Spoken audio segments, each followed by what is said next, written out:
प्रसिद्ध यूट्यूबर मनीष कश्यप रचेंगे पश्चिम चंपारण में इतिहास या फिर फंसेंगे कानून के शिकंजे में। दोस्तों, आप ये सोच रहे होंगे कि हम क्या बात कर रहे हैं, तो हम बिल्कुल तथ्यात्मक बात कर रहे हैं और हर एक चीज़ के बारे में पूरी गहराई से आपको बताएंगे कि आखिर मनीष कश्यप क्यों कानून के जाल में फंस सकते हैं। दोस्तों, आपको बहुत अच्छे से मालूम है कि 2024 लोकसभा चुनाव में यदि किसी पर अभी तक मुकदमा हुआ है चुनाव आचार संहिता के उल्लंघन में, तो वो प्रथम व्यक्ति हैं मनीष कश्यप। अब आप खुद सोच सकते हैं दोस्तों कि ये कितना स्ट्रांग बेस है मेरे इस विश्लेषण की, क्योंकि बहुत सारे लोगों ने बहुत सारे तरीके के बयान दिए, बहुत सारे लोगों ने वायलेट भी किया है चुनाव आचार संहिता का, लेकिन टारगेट पर है मनीष कश्यप। मनीष कश्यप टारगेट पर क्यों है, हम आपको बताते चले। विश्लेषण बताने से पहले हम आपसे एक छोटा सा निवेदन करना चाहेंगे। आज तक हमने कभी नहीं किया है, लेकिन आपसे ये कहेंगे कि इस वीडियो को ज़्यादा से ज़्यादा शेयर करके मनीष कश्यप तक पहुंचाने का प्रयास करिए।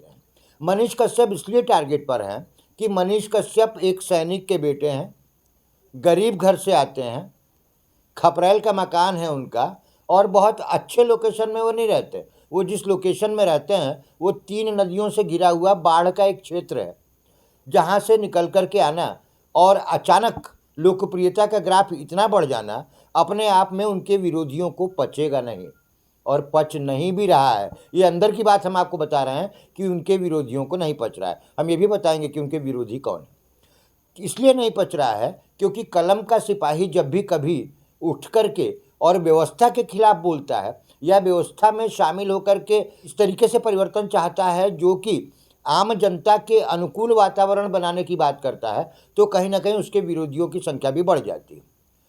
बात यह है दोस्तों कि मनीष कश्यप जिस तरीके से अपने भाषणों में लोगों को समझा रहे हैं, ये बहुत सारे लोगों को ये बातें पच नहीं रही हैं।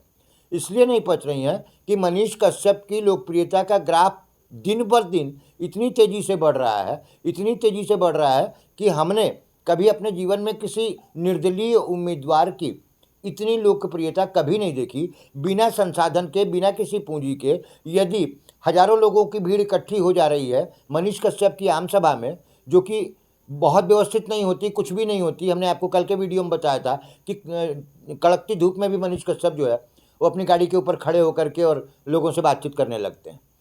असल में बात यह है दोस्तों कि मनीष कश्यप जो है एक सॉफ्ट टारगेट है। सॉफ्ट टारगेट क्यों है? इसलिए क्योंकि ऑलरेडी उन पर 18-20 मुकदमे चल रहे हैं, और मुकदमों से डरा देना किसी भी व्यक्ति को बहुत आसान काम होता है। मनीष कश्यप कभी नहीं चाहेंगे, और उनको चाहना भी नहीं चाहिए, कि इस समय एक नया मुकदमा उनके ऊपर हो, और नया मुकदमा यदि हो भी जाता है तो वो उलझ जाएंगे, और यही विरोधियों की मंशा है।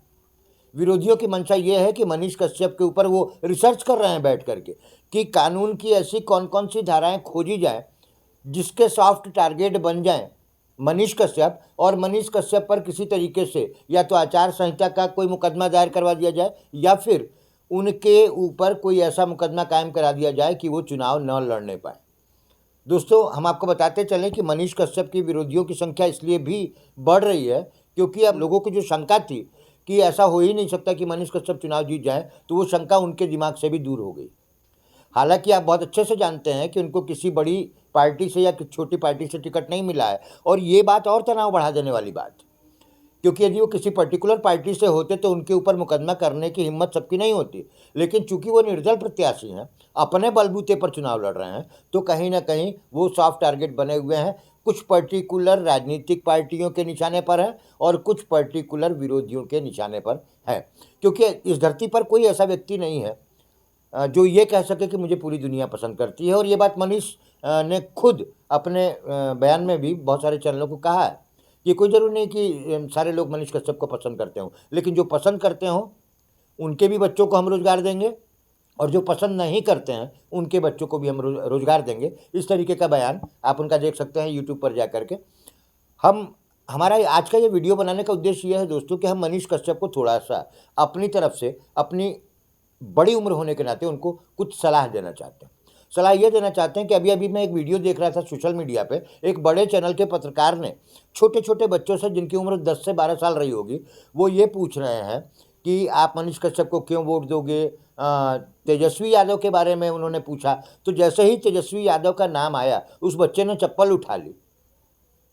और यही सोच रहे हैं आपके विरोधी कि इसी तरीके का कोई काम मनीष कश्यप के हाथों से भी हो जाए या मनीष कश्यप के मुंह से कुछ ऐसा निकल जाए। तो हम मनीष कश्यप से यूनिक न्यूज़ वन की तरफ से आग्रह करेंगे कि आपका समय इस समय थोड़ा सा नाजुक है और इस समय को निकालने के लिए आप भी बड़बोलेपन से बचें। दूसरी बात, जिन लोगों के सॉफ्ट टारगेट आप बने हुए हैं, हमें मालूम है कि आप डरते नहीं हैं, ये बहुत अच्छी बात है, लेकिन न डरने का ये मतलब नहीं है कि हम सबसे झगड़ा करते फिरें। कम से कम अपनी मर्यादा बनाए रखने के लिए, एक सांसद बनने के लिए, अपने नाम के आगे माननीय लगाने के लिए आपको बहुत ज़्यादा मेहनत करनी है और बहुत सारी चीज़ें झेलनी है। कौन कौन सी चीज़ें झेलनी है हम आपको बता देते हैं। आपके विरोधी जो है वो बार बार इसी बात पर विचार कर रहे होंगे कि कैसे भी मनीष कश्यप फंसे और चुनाव मैदान से बाहर हो जाए, क्योंकि किसी को भी आपकी सफलता पच नहीं रही है, क्योंकि आपकी जनसभाओं में दिन पर दिन भीड़ जो है वो बढ़ती जा रही है। आज की तारीख में क्या हक है किसी व्यक्ति को कि पश्चिम चंपारण जैसे पिछले जिले से आ करके और पूरे देश दुनिया में अलख जगाए? अरे आप गांधी जी तो हैं नहीं, आप गांधी जी नहीं हैं जिन्होंने पश्चिमी चंपारण से जो है सत्याग्रह आरंभ किया था, तो उसके बाद उनकी लोकप्रियता बहुत बड़ी थी। लोग ये बात सच है कि आपकी लोकप्रियता भी कम नहीं है, लेकिन महात्मा गांधी के उस समय इतने विरोधी नहीं थे कि जो उनके ऊपर इस तरीके का मुकदमा करते, लेकिन आपके ऊपर विरोधी हैं।